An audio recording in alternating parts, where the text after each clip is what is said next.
In the year 2000, Putin was elected President of Russia. The night after he was sworn into office, Vladimir Putin had a dream.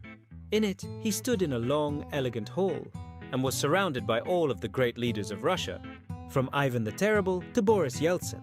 Great rulers of Russia, I seek your wisdom in our country's time of need. How should I lead it to greater prosperity? The leaders all turn, looking towards a shorter man towards the front, Joseph Stalin. He steps forward and says to Putin, "Here are the two things that you must do. First, gather up all the Democrat politicians and have them shot. Second, paint the outside of the Kremlin blue."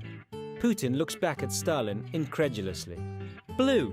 Why would I paint the Kremlin blue?" Stalin cracks a smile and then howls with laughter. Turning towards the rest of the men, he proudly proclaims, "See, I told you he wouldn't ask about the first one." Stalin decided to test the loyalty of his closest comrades. He summoned Beria, Molotov, and Khrushchev to his office one by one. First, Beria entered. Stalin handed him a pistol and pointed to a closed door. "Behind this door is your wife. If you truly serve the party, you will shoot her." Without hesitation, Beria took the pistol, went into the room, and a gunshot was heard. Stalin nodded approvingly. Next, Molotov entered. Stalin gave him the same instruction. Molotov, though shaken, entered the room, and another gunshot followed. Stalin nodded again. Finally, Khrushchev entered. Stalin handed him the pistol and repeated the instruction. Khrushchev hesitated, but eventually entered the room. After a few minutes of silence, a loud commotion erupted, shouting, furniture breaking, and glass shattering. Khrushchev emerged, panting and disheveled. "Comrade Stalin, the gun was empty, so I had to strangle her." Stalin decided to pardon a political prisoner, but only on one condition: to make him laugh out loud. Otherwise, he would be executed. The prisoner agrees and escapes with his life.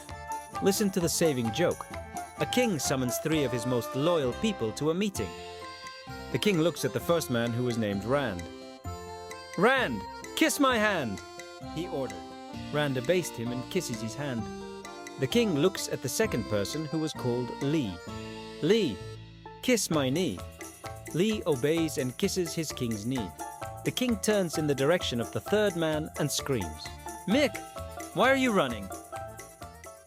One day, Stalin accidentally stumbled into a time machine and landed in the 21st century. As he wandered the streets, he heard the song, El Paso del Gigante, blasting from a nearby speaker. He listened intently, tapping his boot to the beat, before muttering, "Ah, this must be about a 5-year plan. But why does it sound like they're smuggling potatoes across the border?" A passerby overheard him and laughed. Stalin turned to him and said, "In my time, stepping like a giant got you a medal. Now, it seems it gets you arrested." A competition for the best Stalin joke has been announced. First prize, 25 years. Second prize, 20 years. And 2 consolation prizes, 15 years each.